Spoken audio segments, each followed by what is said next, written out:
Welcome back.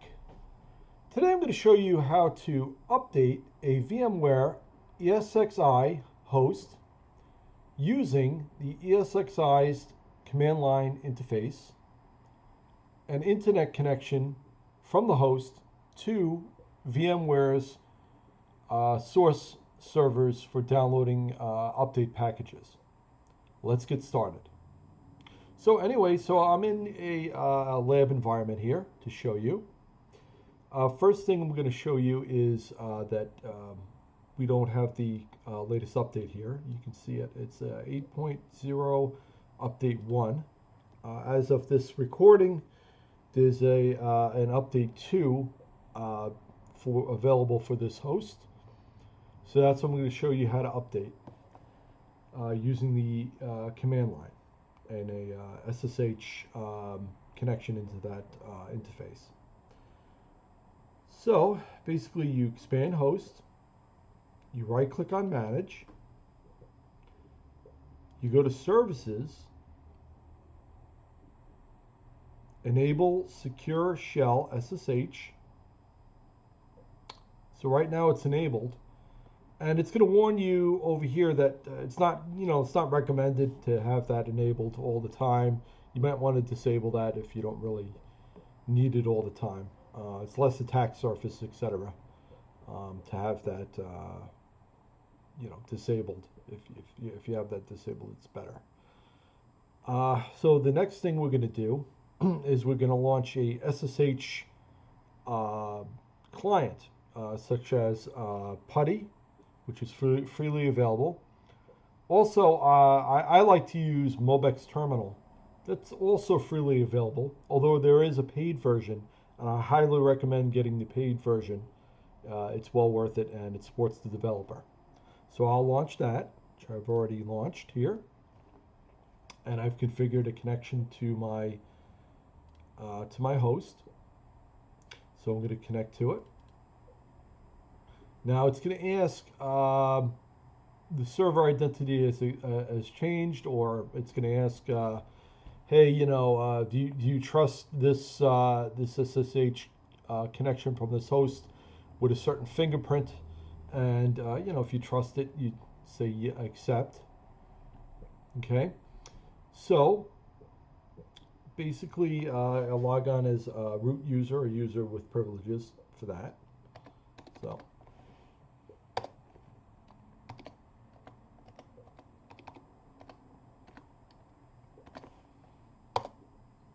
Okay, I don't like to save passwords. That's just me. I don't like to save the passwords. Okay, so we're at the command line interface. Looks something like a command prompt in Windows, or a command prompt in Linux. So we're at this interface, and one of the main commands that we're going to use here is esxcli.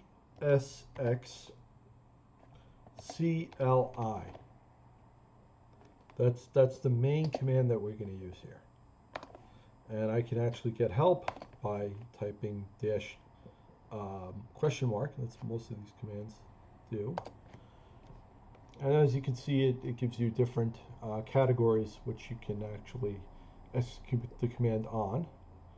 So in particular right now, the first thing we're going to do is execute command to enable a firewall rule set that will enable to download via HTTP connection to the VMware source servers the package needed to update the server, update the host. So that's what we're going to do. So we're going to type that again. Okay. And then we're going to go network. It's a network command, okay, or network category. Firewall, rule set, okay, and we're going to use the objective or the set command here. Adjective, what have you, and and then we're going to say enable, and we want that to true. Set the flag to true, and then we're going to basically type out, specify the rule set, which is httpClient, and then we're going to, we'll make sure it looks about right. So we're going to try to execute that command. Boom. So that just enabled the command. As you can see, there was no feedback as to an error or what have you, or if we typed in the wrong syntax. So it looks good. So the next command is going to list the software via an XML file, the packages via an XML file. So the way we do that, same command, same main command here. But we're going to use a different category, software. Okay, and then we're going to go to sources, profile, list, -d for download, http. And then I'm going to this might be a bit easier for me, it might be easier just to paste it right in, because a lot of times I can fudge, the things like URLs and so on. So it's much easier just to have that ready, which I do. Okay. And I'll just go like that. Great. And then that is looks about right, so I'm going to execute it. So I hit an enter.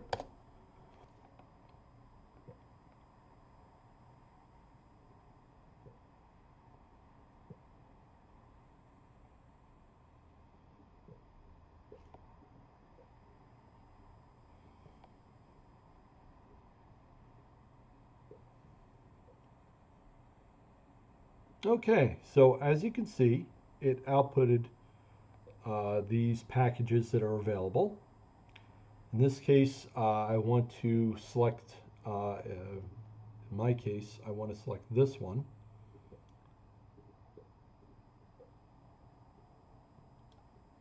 Which includes the tool, which it will include the tools packages. So I will select that one. I can just copy that. And then I can paste it. Now, obviously, I have to, write out the command. So what I'm going to do is I'm going to type out the command esxcli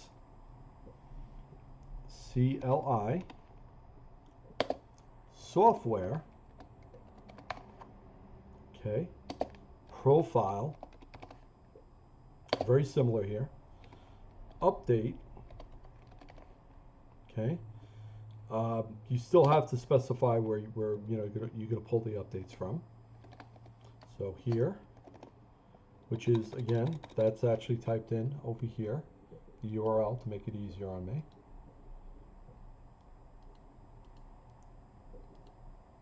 There we go. And basically, before you actually specify the package, you have to put -p in there to specify what package. So I got the package name in there. Looks good. So looks good. So we'll just execute it. Oh, unknown commander space software profile update. Interesting. So what did I miss here? I missed. Oh, I know. I think I know what I missed. The download.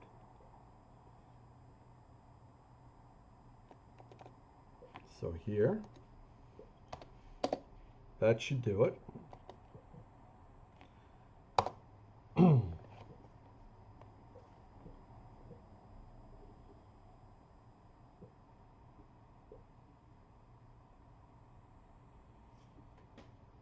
Now, if it doesn't connect, you can do some troubleshooting, and then, by the way, this is going to take several minutes as well. It's got to download the update, and then it's got to execute the update, and you'll see the output, and you'll see when it's done. and you will have to reboot as well.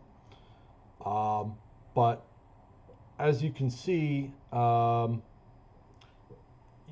it involves connecting to the internet. So, in case maybe it can't download, you do some troubleshooting steps. Make sure you have the right URL. Make sure you can resolve the host name hostupdate.vmware.com.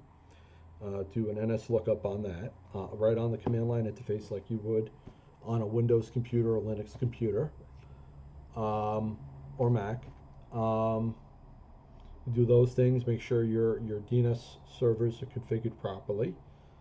To go to a DNS server that can resolve or do a iterative query on those DNS names.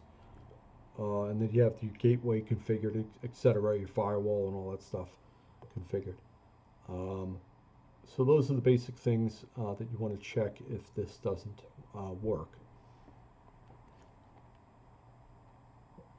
So this is going to take several minutes.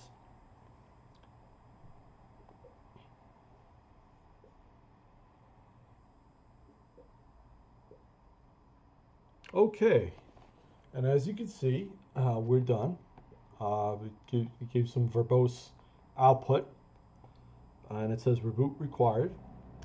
So we're going to reboot, and the way we do that, we just type reboot. And you'll see it actually disconnect from the SSH client. Wonderful. Now, what you could do is you could ping it, do a couple of minutes and so on, but you can ping it. So what I'm going to do is I'm going to go set up a ping. 172.1.81-T. It's not responded back yet because it's probably on the post screen of the device, which in this case is a NUC. You can actually purchase NUCs or mini PCs, etc. NUCs work pretty well. A couple of things that don't seem to be supported on them, like the TPM, but that might be an option if you're trying to do some testing or learning yourself in a lab environment, test environment.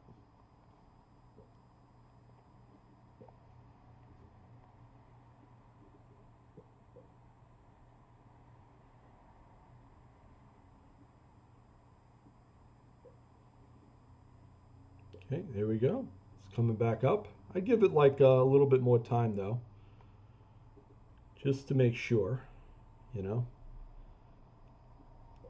I give it like 30 seconds, something like that. It's pretty fast. ESXi is pretty fast at booting up. Okay. So, like that. So, basically, the host is rebooted, but we still can't connect to SSH. Simple reason for that is that SSH gets disabled when a reboot occurs, when the ESXi host restarts. So, simple solution to that would be to go to the web interface. You could right-click on it, on here, on Manage again, and enable SSH. And then you can go back to your Mobex term, and let's try to restart the session. As you can see, it's responsive. So I'll go ahead and log back in.